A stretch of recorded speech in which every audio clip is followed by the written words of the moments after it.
I'm sure you remember the Airline Pilots Association's aggressive education efforts when we launched our Deny NAI campaign in the summer of 2014. Our goal has been to educate and inform lawmakers and the public about the dangers of Norwegian Air International's scheme to fly to and from the United States, a scheme that threatens U.S. jobs, fair wages, and the future of our U.S. airlines, just like it destroyed the U.S. maritime industry. Not surprisingly, we successfully gained the support of tens of thousands who signed our petition and the bipartisan support of more than 200 members of Congress, who all were in fierce opposition to this scheme. And yet, we recently learned that the U.S. Department of Transportation intends to approve the air carrier's permit. Wait, what? Exactly. In direct opposition to our trade agreement, the will of Congress and the American public, and with U.S. jobs on the line, the DOT and the White House intend to give nods of approval. You can imagine, this news is devastating and implausible. Members of Congress have mobilized and have put forth bipartisan legislation to get DOT to reconsider its preliminary decision. And the Airline Pilots Association, along with its many allies, are also redoubling their efforts to quickly mobilize our build on the groundswell of support to #DenyNAI. If you're new to this issue and this campaign, we'll define it briefly. The scheme is to exploit what in the maritime industry is called a flag of convenience model.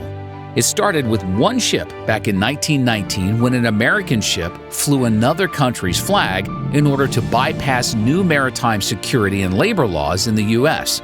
Others followed, and by the 1960s, the U.S. merchant marine fleet was decimated.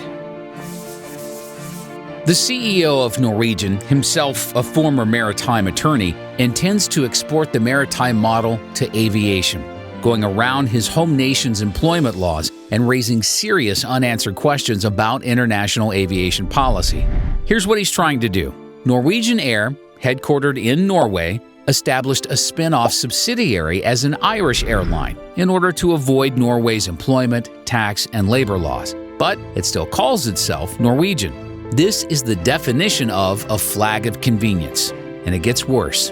Norwegian then used a contract firm in Singapore to provide pilots that were employees of the contract firm, not the airline. The airline then based the pilots in Thailand as contractors.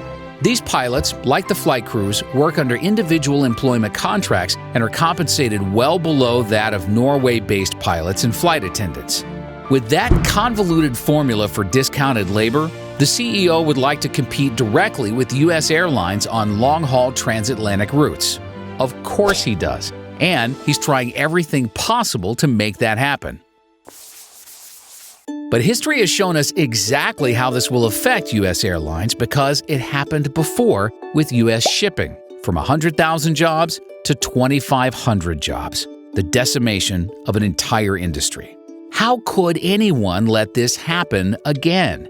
That's why we are mobilizing once again, re-engaging all of our supporters and gaining thousands more here and around the globe because the scheme hasn't changed. NAI is still targeting a flags of convenience model. It sets a dangerous precedent for the U.S. airline industry and also for the international community. We need your support now more than ever. Join our calls to action and tell your member of Congress to support the legislation that gets DOT to reconsider its preliminary decision and continue to let DOT and the White House know that you demand that they stand up for working men and women, enforce our agreements, and deny NAI. Visit alpa.org/DenyNAI to take action today. Only with your support will we stop this scheme that threatens the future of U.S. airlines and their employees.